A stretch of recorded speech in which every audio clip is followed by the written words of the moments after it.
નમસ્તે, મારું નામ રાધિકા. હું પાલનપુરથી છું. મેં મારું સ્કૂલિંગ વિદ્યા મંદિરમાંથી કર્યું અને બચપનથી જ હું નાની હતી ત્યારથી જ મને સ્પોર્ટ્સમાં બહુ જ ઇન્ટરેસ્ટ છે. તો હું પહેલાં યોગા કર્યું, રોપ યોગા કર્યું, પછી હોકી રમી અને જ્યારે હું 8મા ધોરણમાં હતી ત્યારે એક દિવસ વરસાદ હતો અને વરસાદના ટાઈમે હોકીનું ગ્રાઉન્ડ એક્ઝેક્ટ ફૂટબોલની બાજુમાં હતું. તો ત્યારે વરસાદના ટાઈમે હોકી અમને ના રમવા દેતા.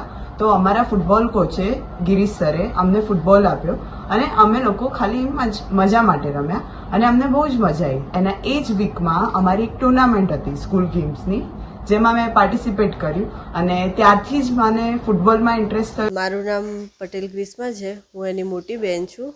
અમે કાકાભાની બહેનો છીએ. અને રાધિકાએ એને રમવામાં પહેલેથી જ એને રુચિ હતી જ. એ નાનપણથી જ એને કોઈના કોઈ ગેમમાં જોડાયેલી જ છે. પહેલાં એ નાની હતી તો એને યોગામાં એ જોડાયેલી હતી. પછી એ ધીમે ધીમે હોકીમાં જોડાઈ. પછી એમાં બી એની ગેમ સારી એવી હતી. પછી ધીમે ધીમે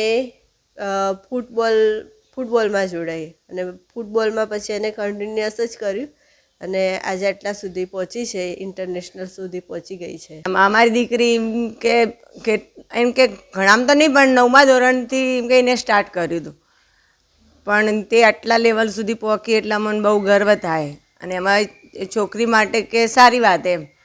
એને કોઈ દિવસ એમ કે અમોને કોઈ દિવસ જ્યારે ક્યાંય પણ જવું હોય ને તો એની રીતે જ જતી રહે અને પ્રેક્ટિસ પણ એની રીતે કરીને કોચને પણ બહુ જ મહેનત કરાવી અને મોડા સુધી આવતી. તો પણ એમ કે અમે ચિંતા કરતા કે તું એકલી કેમ આટલી મોડી આવે હતી, પણ એનું લક્ષ્ય સાચવી રાખ્યું ને એને એની જાત ઉપર જ વિશ્વાસ હતો. મને એમ કે એક દિવસ હું ભારતમાં ટીમમાં સિલેક્શન થઈશ જ, તે આટલા સુધી પહોંચી એટલે મને બહુ ગર્વ થાય.